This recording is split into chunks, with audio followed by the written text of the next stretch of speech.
बिस्मिल्लाहिर्रहमानिर्रहीम। अस्सलामु अलैकुम वरहमतुल्लाहि वबरकातुहू। आज मैं आप लोगों के लिए आलू गोश्त की रेसिपी लेके आई हूँ। बिल्कुल देगी स्टाइल में आलू गोश्त बनाऊँगी। आप मुकम्मल रेसिपी देखिएगा और इसे लाजमी ट्राई करिएगा। इंशाल्लाह आप लोगों की भी रेसिपी बहुत मज़ेदार बनेगी। और अगर आपने इस तरह मेरी रेसिपी को देखकर इसे ट्राई किया तो आइंदा भी आप इसी तरह मेरी रेसिपी को ही देखकर फॉलो करते हुए आलू गोश्त बनाएंगे, क्योंकि यह आपको इतना पसंद आने वाला है। ये इंशाल्लाह ये बहुत मज़ेदार बनता है। चले आएँ इसे बनाना स्टार्ट करते हैं। सबसे पहले मैंने एक कढ़ाई में ऑयल ऐड कर दिया है। 1 कप भर कर मैंने ऑयल ऐड किया था। उसमें मैंने 5 बड़े साइज़ की प्याज ऐड कर दी है। उसे मैंने चॉप कर लिया था। इसे हमने इतना फ्राई करना है कि प्याज सोते हो जाए और कुछ पिंक कलर ले ले।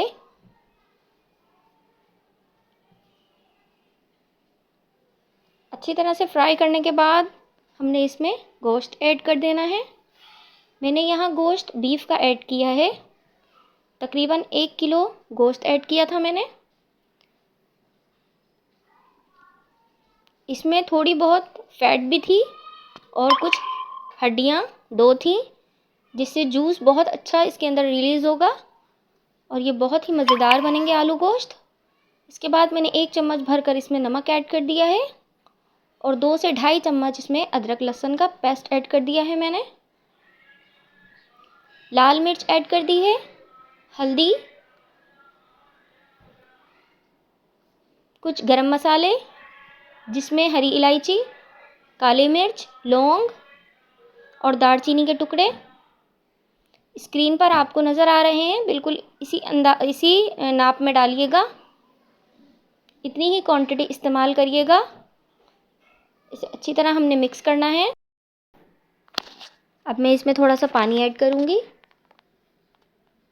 क्योंकि मुझे मसाले की भुनाई करनी है। अगर आपका भी मसाला नीचे से लग रहा है तो आपने भी पानी लाजमी ऐड करना है। इसे हमने तेज़ आंच पर अच्छी तरह से भूनना है कि गोश्त की हीक अलग हो जाए।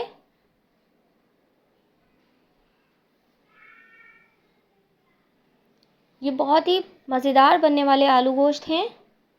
इसकी रेसिपी आपको बिल्कुल अलग लगेगी, ऑथेंटिक लगेगी और बहुत मज़ेदार बनेगा ये देगी स्टाइल में।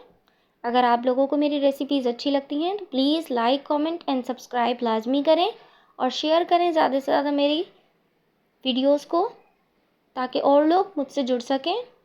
और आप मेरी वीडियोस कहाँ से देख रहे हैं ये भी मुझे कमेंट में लाजमी बताएं।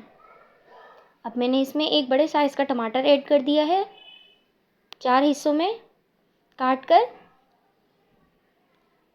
इसे भी मैं अच्छी तरह भून लूँगी।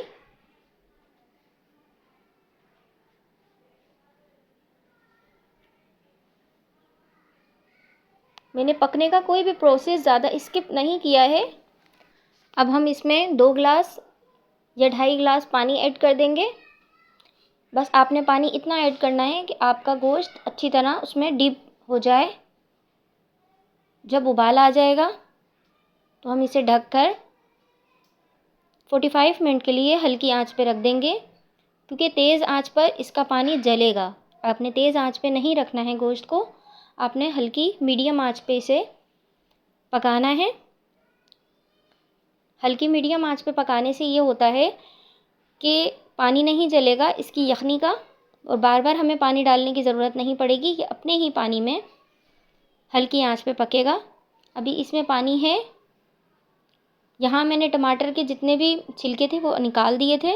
अब मैं इसमें दही ऐड कर दूँगी। तकरीबन 1 कप दही ऐड कर दिया है मैंने इसमें।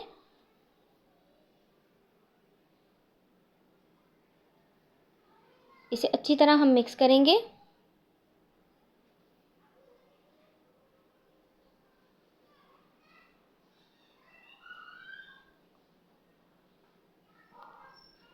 इसमें आलू ऐड कर दिए हैं मैंने तकरीबन 3 पाव। बस इसे ढककर इतना पकाया है मैंने इसी पानी में कि आलू गल चुके हैं।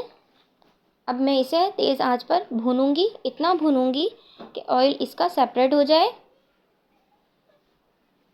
आंच को मैंने तेज़ कर लिया है, इसे मैं भुनाव करूंगी। देखें, इसे मैंने इतना भूना है कि इसका ऑयल बिल्कुल अलग हो चुका है। अच्छी तरह से इसे भून लिया है मैंने।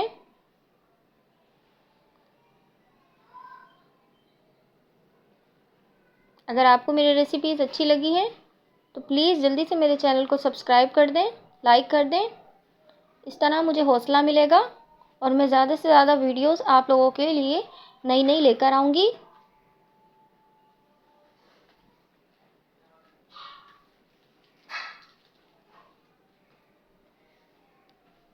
देखें इसकी ग्रेवी कितनी मज़ेदार बनी है,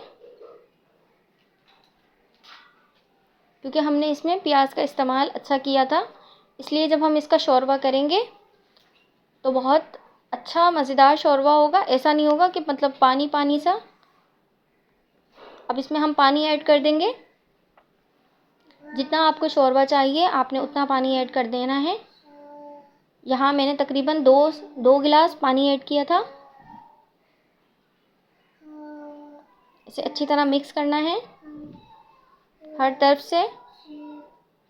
अब ये मुकम्मल नहीं पका है, आगे चलकर मुकम्मल रेसिपी लाजमी देखिएगा और वीडियो को स्किप करके नहीं देखिएगा। बस अब हम इसमें हरी मिर्चें ऐड कर देंगे, जो बड़ी वाली हरी मिर्चें होती हैं, जो तेज़ नहीं होती हैं। बस इसमें खुशबू, एक अलग ही मज़ा होता है इसका, अलग ही खुशबू होती है इसकी। बस इसमें वो मैं ऐड कर दूँगी। बीच में से चीरा लगा लिया था मैंने। अब इसमें मैं पिसा हुआ धनिया ऐड कर दूँगी। पिसा हुआ धनिया 1 चम्मच भर कर ऐड कर दिया है मैंने।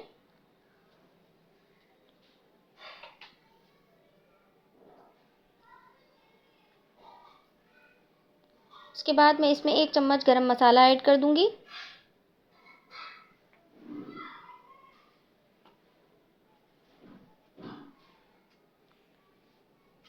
इसे अच्छी तरह हम मिक्स करेंगे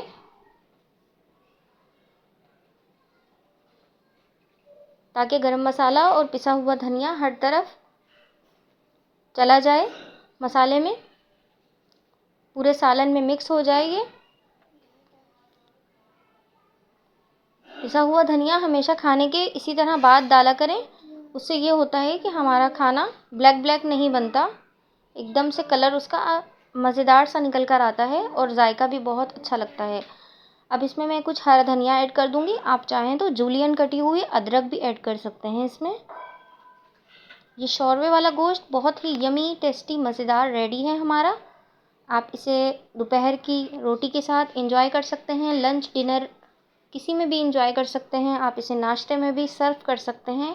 ये पराठों के साथ बहुत मज़ेदार लगता है, या दोपहर में चावलों के साथ, सादे ज़ीरे वाले चावलों के साथ भी ये बहुत मज़ेदार लगता है सालन, शोरबे वाला आलू गोश्त। और ये खाने में भी बहुत लजीज था। आप मेरे कहने पर इस रेसिपी को एक बार लाजमी ट्राई करिएगा, बिल्कुल मेरे स्टाइल में, बिल्कुल इसी तरह बना। मेरे चैनल को जल्दी से सब्सक्राइब कर लें। अल्लाह हाफिज़।